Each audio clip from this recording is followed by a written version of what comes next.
вам нужно подсоединить все провода. Здесь используется принцип открытой архитектуры, который используется в компьютерах. Что это за принцип? Pin to pin. То есть только конкретные разъемы с конкретным количеством штырьков подходят под конкретный разъем. Вы начинаете одевать эти разъемы. Это у нас нужно для камеры, это у нас 10-пиновый. Делать это нужно крайне осторожно. Должно легко защелкнуться, но если нужно снимать, еще делать это еще свободнее и легче. Дальше вы подключаете USB. И USB существует два вида: 6-пиновый и 4-пиновый. В принципе, вы можете подключить как 6-пиновый, так и 4-пиновый одновременно, либо просто обрезать. Обратите внимание, даже 6-пиновый имеет всего 4 кабеля. Можно обрезать край и сделать с него 4-пиновый.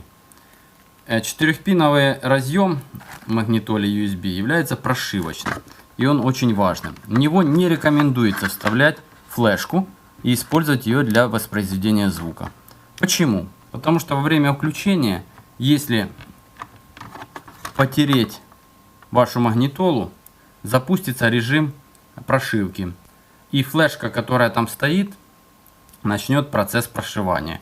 И может произойти такое, что если вдруг там будет какой-нибудь bin-файл, то может испортить прошивку. Поэтому используем для USB исключительно 6-пиновый разъем. Не всегда он комплектуется в комплекте. Обычно лежит один USB в комплекте, ну подороже версия 2. Дальше следующий разъемчик. У нас здесь есть разъемчик для подключения вот здесь внизу.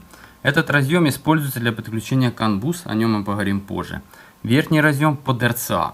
И это еще дополнительный разъем технический, о нем история пойдет отдельно. Дальше вам нужно подключить вот это. Но помните, что либо вы подключаете вот эту фишку со стороны автомобиля на выключенном аккумуляторе, либо сначала подключаете эту фишку, убедились, что она стала нормально, и потом устанавливаете сюда.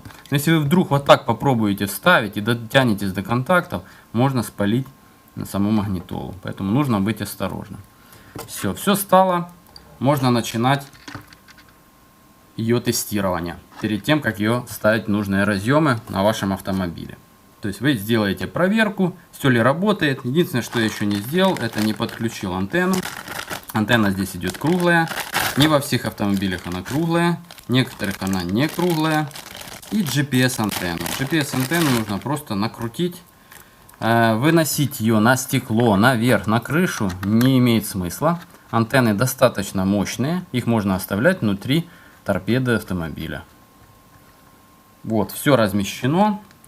Как подключить камеру, у нас есть отдельное видео. Напоминаю, вы просто подсоединяете этот разъем, этот красный разъем, который идет с этой стороны, на коричневый провод, который называется back, reverse, там car и тому подобное. Там куча может быть вариантов. Здесь закрепляете. Ну и с обратной стороны стандартно, плюс и минус фонаря.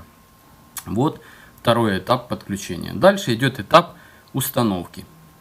А еще в следующем видео я расскажу, что делать, если вдруг не появился звук. Переходим к этапу уже непосредственной проверки. Когда мы подключили магнитолу на автомобиль, увидели, что у нас есть звук, работает GPS, все заработало. Магнитола изначально подобрана правильно, значит все у вас окей. Вам останется только обучить кнопки, останется настроить какие-то моменты, связанные с личным вашим пользованием, ввести аккаунт и тому подобное. Что же делать, если у вас не появился звук? Вот вы купили магнитолу, все подключили, а звука нет. Такое бывает. Бывает только в том случае, если вы неправильно подобрали магнитолу.